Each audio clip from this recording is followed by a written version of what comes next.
अब हम देखते हैं हर का परिमेयकरण क्या होता है।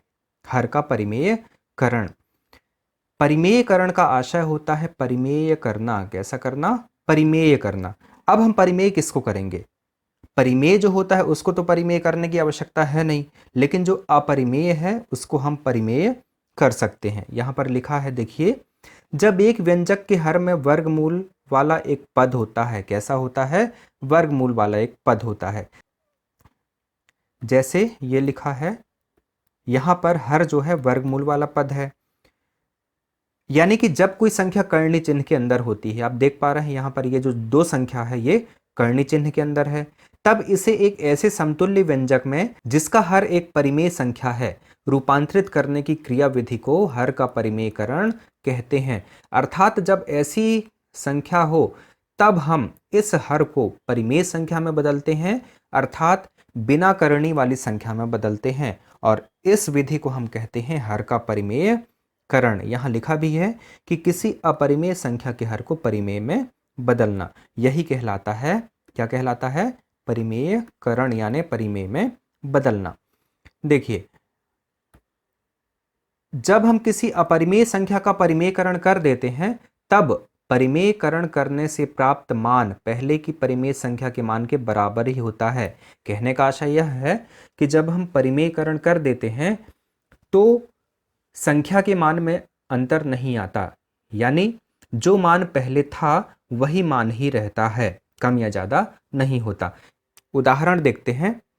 यहां पर 1/2 में कर्णी 2 को हमें ऐसे समतुल्य व्यंजक के रूप में लिखना है जिसमें हर एक परिमेय संख्या हो। यहां पर देखिए, वर्गमूल 2 एक अपरिमेय संख्या है, इसको परिमेय बनाने के लिए हम ऐसी संख्या से गुणा कर देते हैं ताकि इसके मान में कोई परिवर्तन ना आए। हम जानते हैं कि किसी भी संख्या में 1 का गुणा करने पर संख्या के मान में परिवर्तन नहीं आता।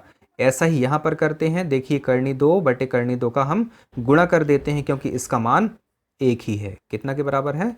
1 के बराबर है। और जब ऐसा करते हैं तो हमें ये संख्या प्राप्त होती है वर्गमूल 2/2।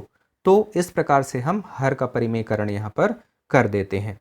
यहाँ लिखा हुआ है 1/कर्णी a धन b के हर का परिमेयकरण करने के लिए हमें इसे कर्णी a ऋण b बटे कर्णी a ऋण b से गुणा करना होता है। क्या करना होता है? गुणा करना होता है। जैसे यहाँ पर इस तरह की संख्या है तो आपको कुछ नहीं करना है, केवल इसका चिन्ह बदल देना है। जैसे वर्गमूल a धन b था तो क्या कर देना है? इसको वर्गमूल a ऋण b कर देना है बस, और अंश और हर में इसका गुणा कर देना है। अब हम देखते हैं कि परिमेयकरण की आवश्यकता क्यों है। यहां पर लिखा है कि अपरिमेय संख्याओं की तुलना में परिमेय संख्याओं की गणना करना सरल होता है। क्यों सरल होता है? क्योंकि अपरिमेय संख्याओं का दशमलव विस्तार कैसा होता है? अशांत अनावर्ती होता है, और उस स्थिति में हमें गणना करने में काफी परेशानियों का सामना करना पड़ता है।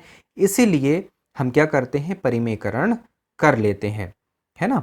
जैसे यहां पर मान लो आपको इसका मान ज्ञात करना है, इसका मान ज्ञात करना है तो क्या करना होगा? 1 और इस वर्गमूल 2 का मान रखना होगा।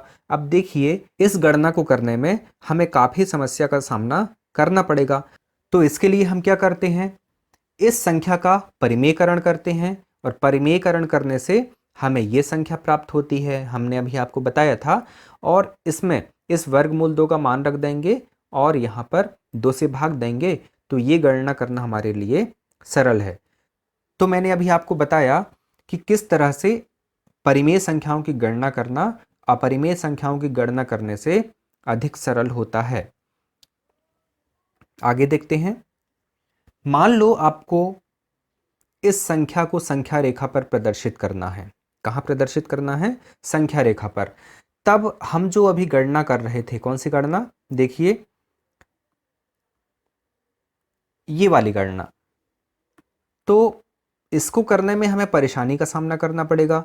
तो हम क्या करते हैं? इसका परिमेयकरण कर लेते हैं, और परिमेयकरण करने के फलस्वरूप मान ये प्राप्त होता है।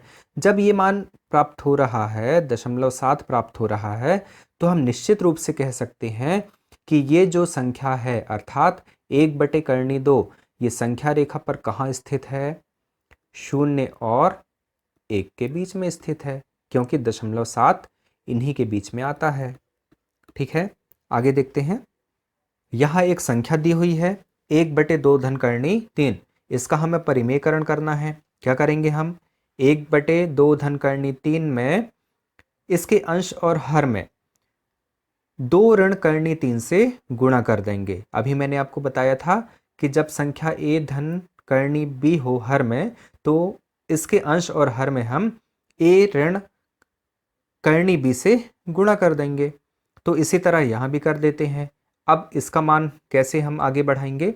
1 गुणा 2 ऋण करनी 3 बटे 2 धन करनी 3 और 2 ऋण करनी 3। सर्व समीकरण लगाने पर ये और अधिक सरल होता जाएगा और हमें सरल रूप इतना प्राप्त हो जाएगा। कितना प्राप्त हो जाएगा? 2 ऋण करनी 3। ये जो प्राप्त हुई संख्या हमें ये हर के परिमेयकरण के पश्चात प्राप्त होती है। कब प्राप्त होती है? हर के परिमेयकरण करने के पश्चात। तो छात्रों, आज हमने देखा हर का परिमेयकरण किस तरह से करते हैं। आज के वीडियो में इतना ही। जय हिंद।